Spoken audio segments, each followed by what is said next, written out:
লিপিঘরের official YouTube চ্যানেলে আপনাদের সকলকে জানাই স্বাগতম।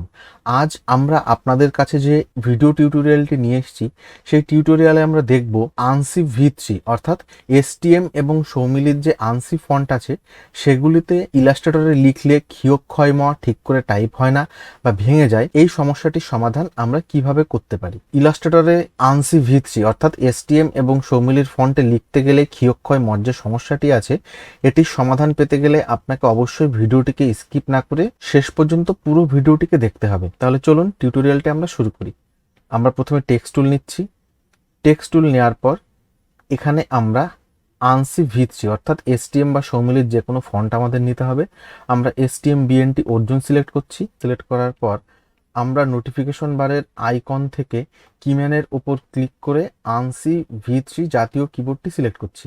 এখানে আপনার ইচ্ছা মতন যে কোনো আনসি V3 কিবোর্ড আপনি সিলেক্ট করতে পারেন। তাহলে আনসি V3 কিবোর্ড সক্রিয় হয়ে গেছে। এবার চলুন আমরা টাইপ করি। এবার হসন্ত দিয়ে ম লেখার সঙ্গে সঙ্গে দেখুন ত হয়ে গেছে, অর্থাৎ ক্ষয় ম ঠিক করে টাইপ হচ্ছে না। এবার আমরা দেখব এই সমস্যাটির সমাধান আমরা কিভাবে করতে পারি। আমরা ফাইল মেনুতে যাব। ফাইল মেনুতে যাওয়ার পরে আমরা ডকুমেন্ট সেটআপে ক্লিক করব। ডকুমেন্ট সেটআপে ক্লিক করার পর এখানে দেখুন ডকুমেন্ট সেটআপ বলে একটি ডায়লগ বক্স বা অপশন বা মেনু এসছে। এখানে জেনারেল সিলেক্ট করা আছে।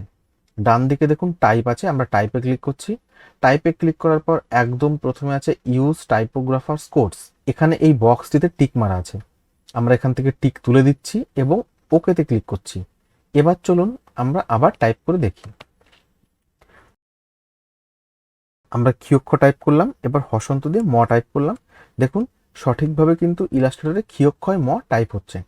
তাহলে আজকের টিউটোরিয়ালটিতে আমরা দেখলাম অর্থাৎ আনসি V3 ফন্টে ক্ষয় ম টাইপ হওয়ার পরে যে আসে না বা গায়েব হয়ে যায় এই সমস্যাটির সমাধান কিভাবে করতে পারি। ভিডিওটিকে শেষ পর্যন্ত দেখার জন্য আপনাকে অসংখ্য ধন্যবাদ।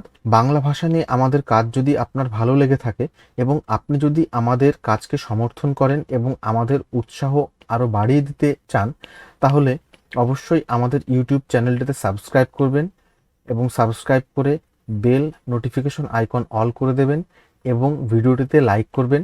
বাংলা ভাষায় কাজ করতে যাদের বিভিন্ন সমস্যা হয় তাদেরকে সাহায্যের হাত বাড়িয়ে দেওয়ার জন্য আমাদের এই ভিডিওটি শেয়ার করে তাদের কাছে পৌঁছে দিয়ে আপনি তাদের সাহায্য করতে পারেন। ভবিষ্যতে আবার এরকম গুরুত্বপূর্ণ এবং প্রয়োজনীয় টিউটোরিয়াল নিয়ে দেখা হবে আপনাদের সঙ্গে। আজ এ পর্যন্তই।